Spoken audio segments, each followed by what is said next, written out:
Okay, how many of you folks were at my presentation this afternoon about restoring film? Oh, fantastic. Thank you so much for coming to see my baby. This movie is my baby. So here's the story behind this film that you're about to see.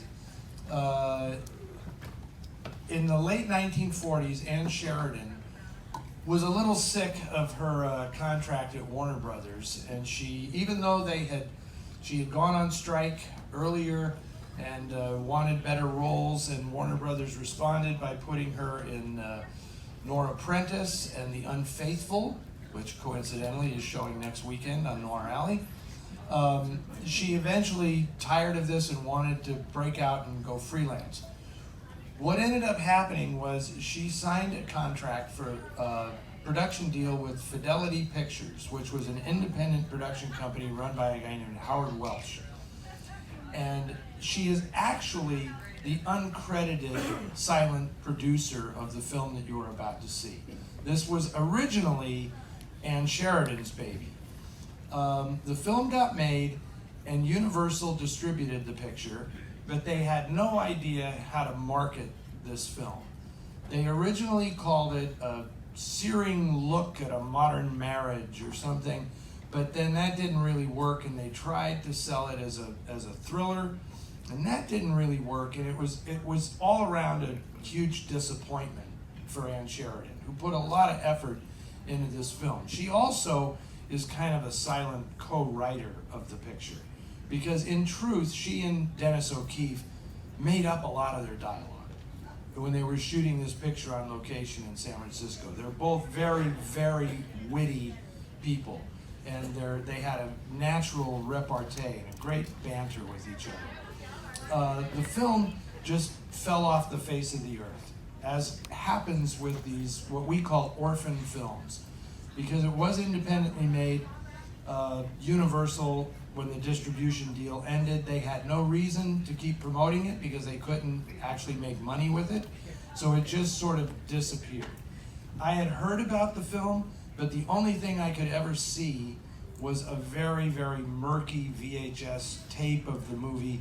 And I didn't even write about it in my first book about film noir because I couldn't tell what I was watching. The print was so incredibly bad. So I would always say, we gotta look for this film Woman on the Run and see if we can find it. My colleague, Gwenda Glees, who was assistant programmer at the American Cinematheque in Hollywood, one day she was at the Academy of Motion Picture Arts and Sciences, and as a fabulous favor to me, she kind of looked up all the production history of this film, and she said, Eddie, I just found this document that said, regarding the distribution deal for the film, and she said, it says that in the event of the deal's dissolution, that one archival print is to remain at Universal Pictures, right? And I said, oh, okay, this is good information.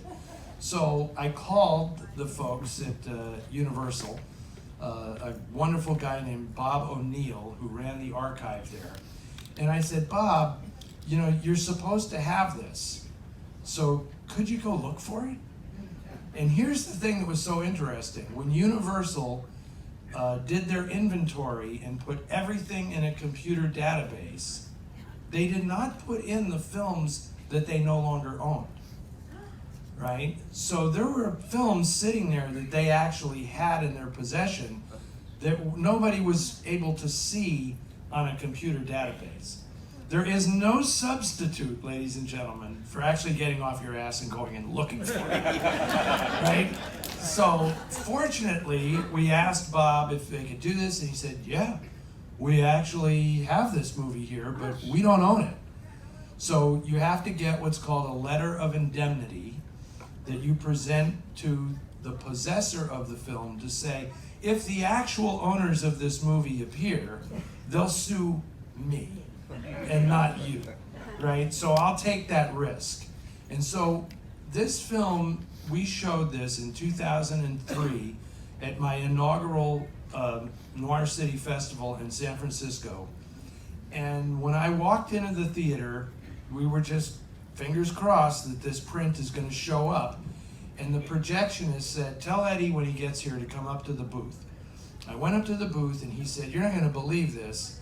And he showed me this. He said, this print has never been projected. It has never been through a projector. The original laboratory bands that came from the first printing of the film were still on the reels. He said, I don't know if I've ever been this excited to project a film from 1950 because it is in absolutely pristine condition.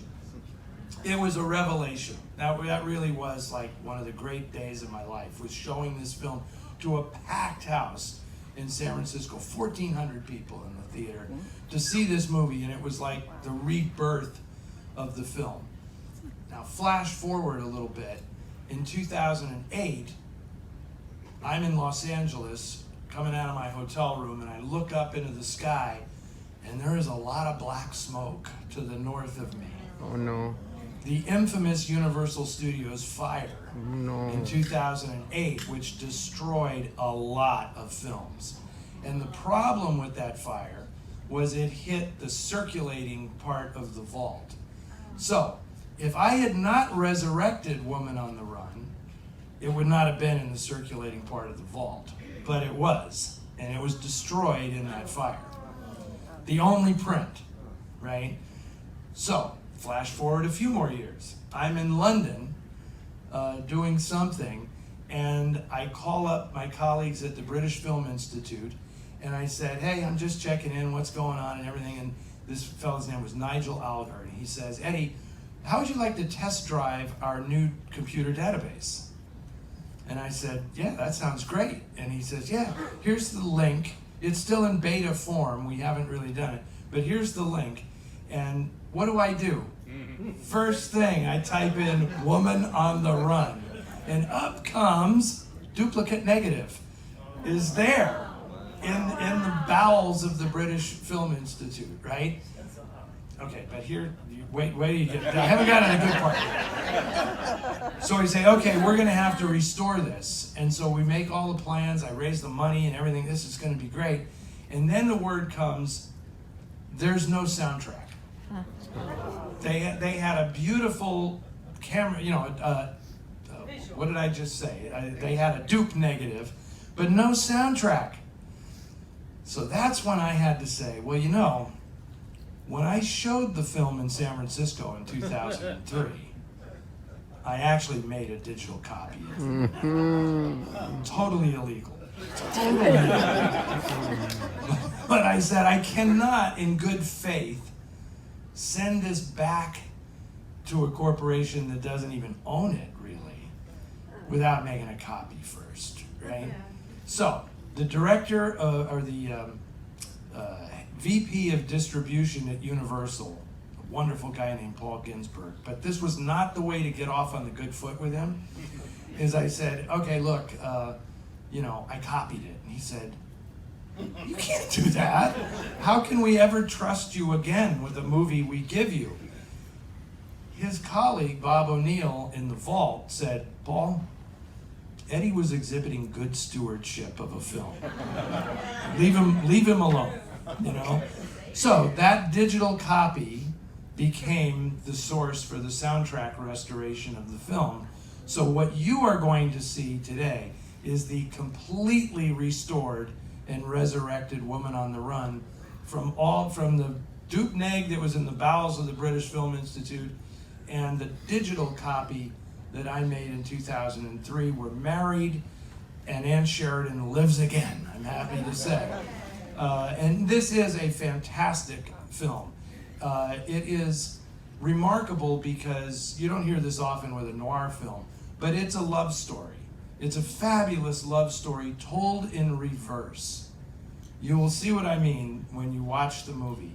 The couple are out of love at the beginning of the film, but there's a mystery plot and a thriller plot that somehow works towards getting them back together. And it's like one of the, I shouldn't say anything more, but it's fantastic. And if you, Dennis O'Keefe, I don't think has ever been better than he is in this movie. And it's directed by Norman Foster, who was a protege of Orson Welles. I mean, the people who are diehards in this crowd know that he was originally an actor married to Claudette Colbert in the 1930s, and then he became a film director and did all the Charlie Chan movies and Mr. Moto movies at 20th Century Fox in the late 30s, and then became a protege of Orson Welles. And you will see in his style, his visual style, a lot of the Orson Welles influence in this. He also was a neighbor of Ann Sheridan's in Mexico. They both had homes in Mexico, which is why he was the natural choice, and she was kind of producing the movie. She said, get Norman to do it. I really like Norman, and he'll be great with this project. So that's how this whole thing came to pass. And the cinematography is beautiful by Hal Moore, who was a native San Franciscan, and the film is shot entirely on location in my hometown of San Francisco. And it's a really beautiful look at mid-century San Francisco. There's one weird touristy postcard view thing in the middle of the film, but the rest of it is really fascinating because they're showing you parts of San Francisco you didn't normally see in a movie made at this time. But this is my baby. Of all the films that we've restored, this is the one that I kind of feel closest to, because we found it, we lost it, we found it again, and now I love the fact that it's showing on the TCM Cruise, right? So I couldn't be more thrilled, and I thank Charlie Tabish, TCM's Vice President of Programming, for making sure that this got shown. And as I do, whenever I show this film, I would love to dedicate the screening to Ann Sheridan, because she really put her heart and soul into this movie, and she is terrific in it. And the fact that I was able to restore this and let her regain a little of her career back because of that means the world to me. So I hope you enjoy the film. Ladies and gentlemen, Ann Sheridan and Dennis O'Keefe in Woman on the Run. Enjoy.